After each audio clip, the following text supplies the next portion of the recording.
Health Minister chuan India ram state dang te in COVID vanga boral Mizoram kan tlem zo ti in Mizoram chu COVID do ho in ver state ni in ana soi fo ani sarkar lai pui tu dan zo do bin sipui en darin tlak zo RT-PCR aya arin tlak lo zo red sarkarin aman na sa bangin ring na chan ko anong tanwala red here result diklo apin sa ti chu chu alam clear check de a thojan ni kan ukela shuaya zembo chu covid wangin aporala ani ukela shuaya hi covid symptom ane wangin red mga voi test ani nuwa ko ang dikatim zela mase anap na zuwa zer wangin RT-PCR mga test ani nuwa September ni som pakwa sami som bi pakhat choni sing khan alo positive renti fiat chuani a andan nai dalo ne to em wangin a positive ti fiat chuani nu ni khat let atu September ni som ni sami som bi pakhat zadar salile ni som ni khan van boy thak kin ukela shoi bi abor ta ani ukela shoi hi balam hun e tak nei ni a sarkar si dauda tu to lo tu ani hi oi kan ti le a ukela shoi anga retan negative si a tu ka covid ve ma se an positive ti tu se lo tam tak anoin ari lo ani ati yang kan tin mun dik tak ani chuin test na rin tlam pero ngai RT-PCR laboratory kun bel kuma sarkar chungwang le a lunglei civil hospital RT-PCR bun ani lo turin sarkarin thento pachua buntum ang takalagin lunglei civil hospital compound chuma building sakna tur JCB inalai ruma mase high court ta ukil thaber pero mangin lunglei civil hospital RT-PCR bun mailo in tan a khole thata high court in bun turani piat tluk na asiam do nuwa ko thu chuak kha among chang theiang perin sarkarin ni munadil a bo suya chu ko thu chuak za do na atina wangin contempt of court sarkarin ma chon nuwa lunglei tourist lodge building a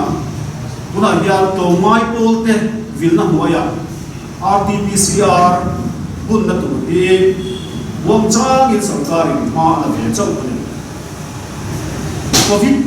sipui that wei lo thleng tur in buat sai na atana district hospital kina RT-PCR bun tura July somdi pakhat samni somdi pakhata ngin na Congress Party in kan lo thleng do ko tun thlengin ngai poimo alo lova om se dei zo ka COVID-19 COVID-3 kan do theina district headquarter kina aram theiam bera RT-PCR laboratory din turin Congress Party chuan MNF sarkar ngin nom lea hei hi COVID sile tho thumna in huwa saina ta na ti mar lo ani wa ka chipui le ka re nuwa ko changkai taka nanna dam chuina ta na ban zui the tu ani ko ka wangin RT-PCR for the district headquarter na yan bun chen lo se in sarkar ne na kan ani tin sipui do na ko yan kan help minister sa tak hi ni abeya do to in kalngai na heto lo ni perin kan sia assembly zone le chana tamalan danin health and family welfare department changtu minister hian kalngai na heto lo ni in alangani September ni sari atanga ni buwa sangni somdi pakhata assembly session akhan mi pui ai MLA ten zo na an the muzinga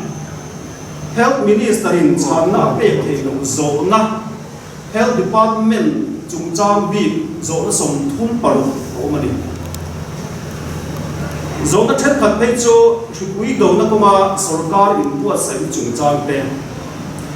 tin covid do na ta na sum man dan chung chang te ani chungin health minister perin chan na ati thei tlat lova hei hian health and family welfare department kalpunga zo tam tak siam ta a kum ni chung thipui kan do hu a po sarkar hian thipui do turin ruam man na alo nei lo em ni eng wangin nge assembly session line mi pui ai o MLA ta zo na health minister hian a chan thei lo tin thipui do na ta na sum man da na mi pui hriat lo tur thil rim tu tam tak a om em ni ti zo na tiang boka tin health department hi a falang tlang lo ve a fa transparent lo ve mi pui ai o MLA to te zo na chan zo na chan lo hi a zo tu MLA te za lo na wange mi pui hriat ve ta na an du lo tum na zo hi health minister kan zo ne en dia lang zo na chen khat chu kan sarkar hian zo na zathum somma ahuna a chuan kan sarkar hian covid ripui tho thum na lo thleng thei turatan in nge ai pu cha tinte ma se health minister in chamna api thei lo chile tho thum na chuan nau pang te dan tua na stura bi thiam te nan soya hemi tan hian in nge sarkar in buat sai health minister in cham thei lo in kum som pariat loi lam te hi dan na pe ni te do ne health minister in na cham thei lo tiam chuan an mani MLA nge ina an zo na apo sarkar in covid do na ta na malak na te vaccine hi bi ngazat nge pe kan ni to cham thei lo vaccine voi ni la to si shi ve non le o bem sarkar in cham thei lo tu tiam chu tu na kan health minister na shi min do pui da in ani a kan ngai la a khat do lu nge mi pui ai o MLA te zo ni house a chan thei lo zo na som thum paru ani Video recording. in hachek bial tu MLA blurring dikaral te zo na changin Video recording. Mizoram State Healthcare Royal Damlo in all na biltang vai be cha somli pali nuai somli pakhat sing mi sam thum le som sali pali awom ti alo langa gulai social media ta le a Camera. Flash mode on. Button. Double tap to activate. healthcare bill vai be cha somli pali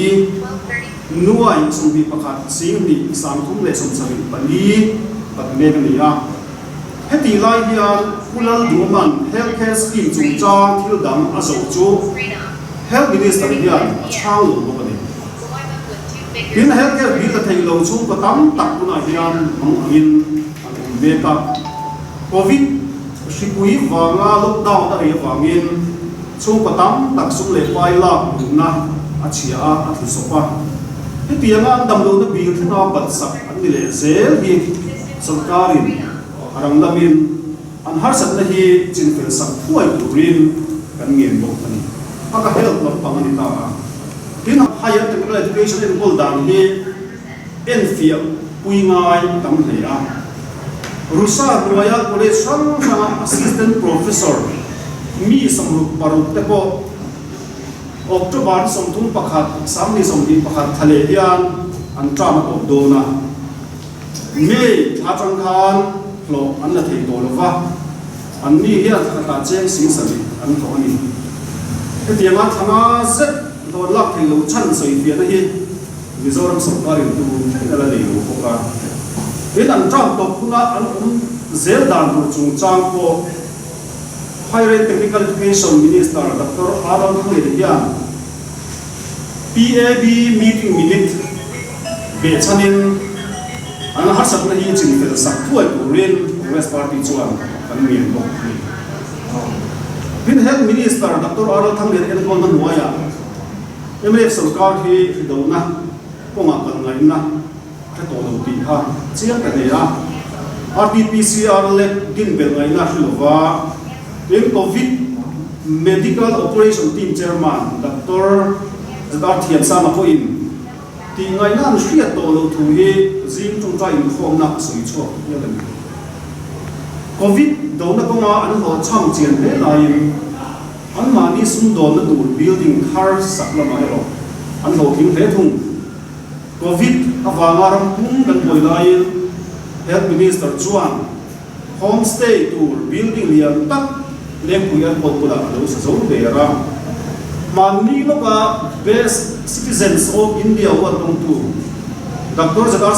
Thiam Sang BN Hospital Nursing School tour po wa muna ai zo la tanga lung lei ro Walbeng road nek check takin sak me kan bo ka hei hi amun nge ya media department ten kan ven tawa he building sak me hi Dr. Thiam Sang ming a sak lo ma se BN Hospital Nursing School tour ni famin thu takin nei tu ni na Dr. Thiam Sang hian ani ve nge kan ringa huango mun VC te complain awanga PWDEE hova in fi ani chung point Dr. Thiam Sang MLA hi atel ve nge boka dan siam tu ta na di puin an than tin ten chiam taka sarkar da an bo chin hi ngai mom tak chata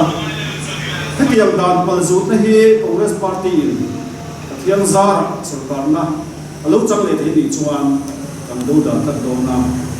minister MLA yang lama soikai lo tu rin thei to kan chua do ti wi hria ta Congress party in kam zar lo ko ani to bera chuan help la ben ko tu te pani Dr. Alo Thangel le Dr. Zadar Thiam Sang hian an mo purna an fen zo lo pi hi pom ngam se mi thar chang so ril ru le thara wi lo thei tu de na e mo purna hi tan mai turin Congress party chuan kan nge nom le am an mo purna an den thang do awanga mi puin kan to na sak main chief minister zom tak ko in Mizoram Bikuite himnale chatlan na dura ma min lak sak thuan turin kan nge hau to ani